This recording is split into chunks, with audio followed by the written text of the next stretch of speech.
Hi friends, என் சமையலறையில் இன்றைய lunch menu என்னன்னு பார்க்கலாம் வாங்க. சூடான கஞ்சி வடித்த சாதம்,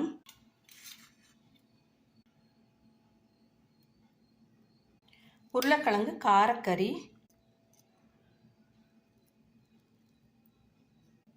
இந்த காரக்கறி எல்லாத்துக்குமே ரொம்ப பிடிக்கும். வேக வச்ச முட்டை, உப்பு பருப்பு. இந்த உப்பு பருப்பு வெறும் பூண்டு சீரகம் மட்டும் போட்டது. நம்ம இந்த உப்பு பருப்பை ஆரம்பத்தில் குழந்தைங்களுக்கு சாப்பாடு ஊட்டுறப்ப இந்த பருப்பை இந்த மாதிரி நல்லா குழைய வேக வச்சுட்டு நெய் போட்டு நம்ம குழந்தைங்களுக்கு ஊட்டினா நல்லா அழகாக சாப்பிட்ருவாங்க. இது கூட நல்லா கொஞ்சம் தாராளமாகவே உருக்கின நெய் சேர்த்துக்கலாம்.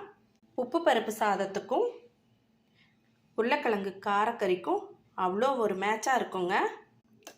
பருப்பு ரசம், பருப்பு வேக வச்சதுனால பருப்பு தண்ணியை வச்சு இந்த ரசம் செஞ்சாச்சு. பருப்பு ரசம் எப்போவுமே கல்யாண வீட்டு ரசம் போலவே இருக்கும். இப்போது ஊற்றுறப்பவே நல்லா கம கமன்னு வாசங்க. அப்புறம் கெட்டி தயிர்.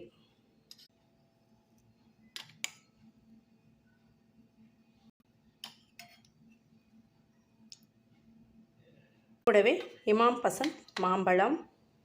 இன்றைக்கி இதுதாங்க எங்களோட லஞ்ச் மெனு. பிடிச்சிருந்தா லைக் பண்ணுங்கள். சப்ஸ்கிரைப் பண்ணாதவங்க மறக்காமல் சப்ஸ்கிரைப் பண்ணுங்கள். தேங்க்யூ.